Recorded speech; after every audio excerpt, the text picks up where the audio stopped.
¿Qué tienen en común ingenieros, periodistas, literatos, diseñadores e historiadores? No lo sabemos. Pero nosotros nos reunimos para hablar de libros. Bienvenidos a un nuevo episodio de Me Provoca un Libro.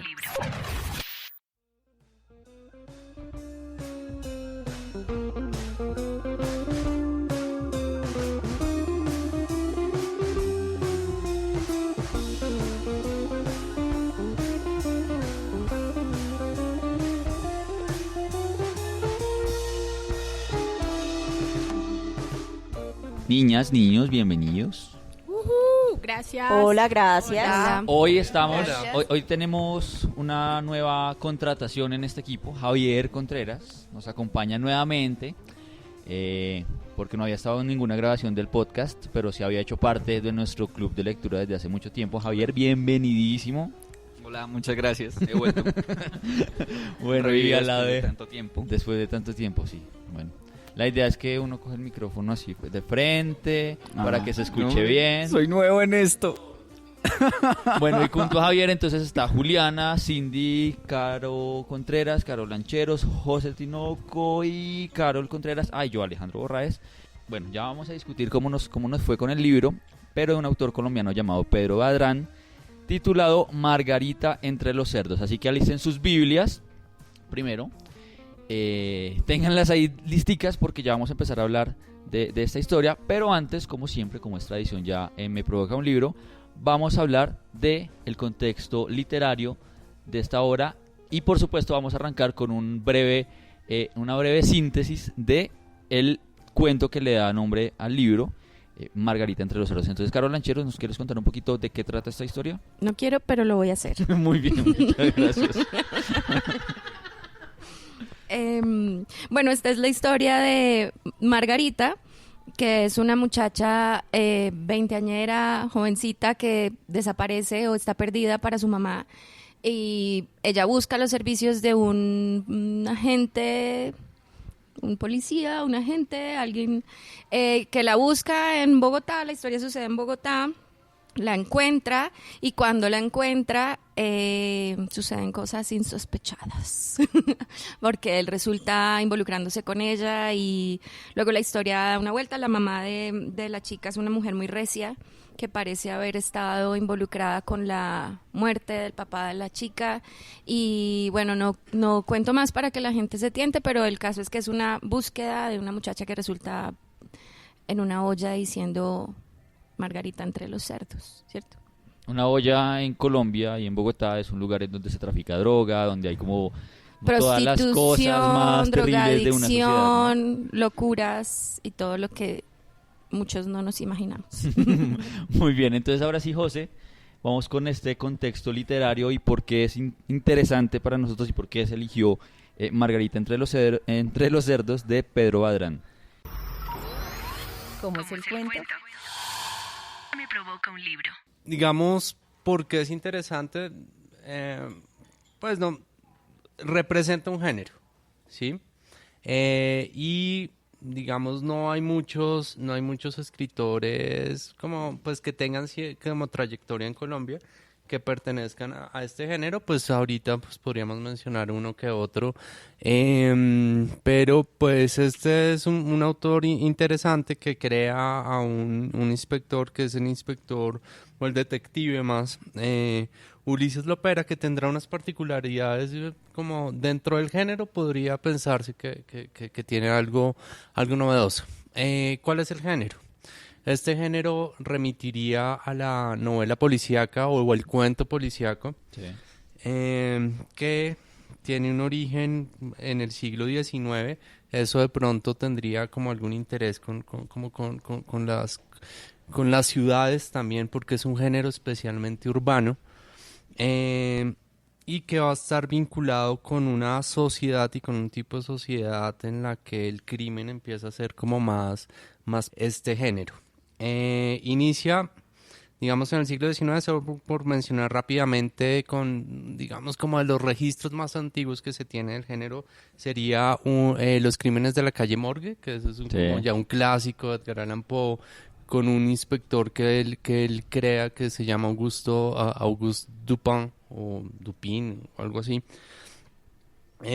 y que resuelve uno que otro misterio, que son casos particulares, porque son casos como en el que, claro, sucede un crimen, la pregunta, bueno, ¿quién lo cometió? Pero no es como, son crímenes que de alguna forma son misteriosos. En este inspector que crea Edgar Allan Poe, es un inspector que entonces es como que deduce las cosas, como empieza a hacer esa idea que después nos da Sherlock Holmes, que es un inspector que tiene un poder deductivo tremendo y es una persona muy inteligente y que empieza a ver indicios y a conectar indicios, y eso va a tener que ver también con la escritura. Cómo yo escribo ese cuento como para que no sea evidente el final. Entonces pongo diferentes sospechosos, digamos, voy dejando como pequeños indicios que parece que no tienen relevancia, pero al final, cuando se resuelve todo, el lector dice, ah, claro, todo tiene conexión. Ujú. ¿Sí? Eso inicia como que él más o menos se lo inventa, pero se lo inventa también vinculado con el nacimiento de los periódicos y con los periódicos del siglo XIX, y con las noticias de crímenes, ¿sí? Que también en esos periódicos y en las revistas literarias va a empezar a ser un género atractivo. Es un género atractivo porque empieza todo el amarillismo que hoy en día nosotros vivimos, por ejemplo, en las series de Netflix y demás. Nosotros nos encantan los asesinos, nos encantan los crímenes, como es siempre algo que llama mucho la atención. Entonces este género fue muy popular. Y hay un subgénero que también que parte del género policíaco, que es el de la novela negra, Okay. como el cuento negro, pero pues realmente lo entendemos como la novela negra. Que inicia casi que 100 años después, es muy posterior, es después de la Primera Guerra Mundial, principalmente en Estados Unidos, en Francia también se empieza como a publicar en unas revistas que por eso se le da el nombre. Creo que la revista era, bueno, no sé qué, Noir en francés, y la otra era Black Mask en Estados Unidos, que empieza a tener este tipo de historias de crímenes. Pero a diferencia de estos primeros detectives, que hagámonos la idea de Sherlock Holmes, hagámonos la idea también de Agatha Christie y las historias, que ocurre casi siempre en mansiones, que en la que una vez se resuelve el crimen, todo vuelve al orden normal. Sí, como que hay un mundo de justicia, y cuando se resuelve el crimen vuelve a ser el mundo, y el mundo está bien. El mundo sigue siendo un mundo justo. Pero en la novela negra aparecen otros elementos, porque aparece un elemento que es el de la corrupción. Los detectives empiezan a ser un poquito decadentes, tener problemas personales, como a levantarse chicas como dentro de la historia, tener amantes y demás, tomar trago. O sea, ser más humanos. Ser más humanos, sí, se vuelven como más reales y más relacionados con esas con las ciudades contemporáneas, con el narcotráfico, con el tráfico en general en Estados Unidos, después de cuando hubo la prohibición del alcohol. Entonces se empieza a generar unas mafias, y es un mundo que es mucho más cercano a nosotros. Entonces estos cuentos realmente, aunque tienen mucho policíaco, pero al mismo tiempo tiene mucho de género negro, que es muy cercano a la realidad que vivimos, donde pues como que la moral del detective empieza a ser un poquito difusa, ¿no? Vemos como pues tiene su propia moral. Y este libro en especial pues es relativamente reciente, creo que es del 2017. Pues es bastante reciente, y es un autor que pues relativamente está consagrado, y pues me pareció como que podría ser un libro interesante para ver varios como géneros en Colombia, que pues vamos a encontrar que se han escrito como muchas cosas diferentes. Listo, entonces muchas gracias. Vamos con la historia de esa historia para tener el contexto que nos hace Juliana, por supuesto. Entonces, Juli, tu turno. La historia de esta historia. Esta historia, además de los personajes que vamos a ver ahora, tiene un personaje que me parece muy interesante y que ya lo empezaba a mencionar José, y se llama Bogotá, y es algo que me gusta mucho, pero que para los lectores que no son de Bogotá o para quienes nos estén escuchando de otras ciudades, pues casi que sería interesante hacerlo con un mapa.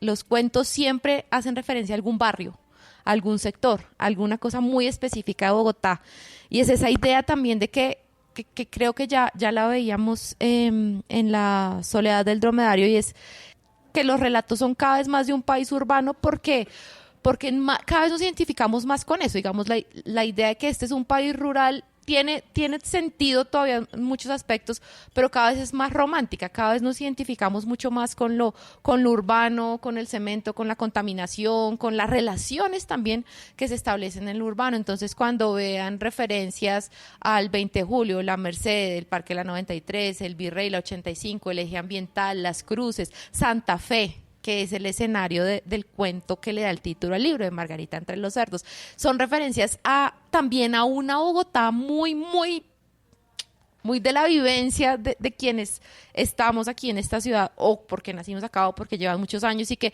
es muy, muy chévere también identificar como esos espacios de lo bonito que puede ver el turista, pero también de esos sitios sórdidos donde la corrupción, el crimen y el dolor pues están como más a flor de piel de quienes habitamos o visitamos esta ciudad. Eso me parece muy interesante, y me parece que también es parte de esa transformación de la literatura colombiana y de este contexto en el que vivimos de ser mucho más urbanos y de ser mucho más conscientes que nuestras relaciones se mueven en las grandes ciudades. Este es un autor que, además de ser reconocido como escritor de literatura, es periodista. Entonces ha sido jefe de redacción de Cromos, ha sido profesor en facultades de comunicación social, trabajó en La Prensa, que fue otro diario importante aquí en Bogotá. Entonces tiene esa habilidad de conectarnos a un relato muy, muy contemporáneo. Aquí, pues digamos, hablar de lo histórico es complejo, porque es el país de hoy y es la Bogotá de hoy, con todas sus complejidades, pero lo hace también desde el lenguaje periodístico muy, muy bien narrado. Y yo, ya como para cerrar, y con la invitación de verdad a leer este libro que me gustó mucho, diría que cuando uno tiene un amigo que todavía no se ha enterado o amiga, que no se ha enterado en qué país vive y que de pronto le puede dar muy duro, este libro es una manera bonita, es decir, muy bien narrado, de un noticiero, pero recorre todos los aspectos de un noticiero, hasta la sección de deportes y farándula. Es un noticiero de mediodía, es como una sobremesa. Este país contado, no desde el dato real, pero de historias que son absolutamente creíbles de la realidad colombiana, y como la están contando nuestros medios también. Eso me encantó, y es una invitación de verdad que aquí nos veamos hoy. Esto no es nuestra historia, esto es nuestro presente. Y eso que dices de la conexión con el periodismo que tiene el autor también es muy curioso, como también involucra, o sea, en muchos de los cuentos hay personajes que son periodistas, y los periodistas tienen como un rol bien importante, o son la que se enamora y que no debía, o el que descubre tal cosa. Es, no sé, como una pista. Bien. Entonces, Juliana y Carol Lancheros, gracias por este contexto. Vamos a hacer una pausa, como siempre, para hablar del lugar que nos acoge hoy. Me provoca un libro y un café. Entonces, estamos con Blanca Estela, quien es la propietaria, fundadora, anfitriona, y quien nos ha recibido muy bien aquí en Sábila Café. Blanca, bienvenida a Me provoca un libro, y sobre todo, muchas gracias por permitirnos venir hoy a hacer este espacio y hacer esta grabación acá en tu café. Entonces, Blanca, pues cuéntanos un poquito qué es Sábila Café, de qué se trata, cuál es la oferta que tiene para que los oyentes que estén conectados pues también puedan venir y visitar y sepan qué se van a encontrar acá. Buenas tardes. Básicamente la idea de Sábila fue que las personas disfrutaran un café en un espacio verde. Eso es todo, que las mesas tuvieran suficiente espacio, que no escucharas lo que habla el vecino, o sea, darle como esa privacidad a las personas, y rodeado de mucha naturaleza. Y así, pues tú lo dices, ¿no? Entonces aquí estamos en un espacio súper lindo, es una terraza rodeada de muchas maticas, o sea, vemos que todo está como muy cuidado. Tú te encargas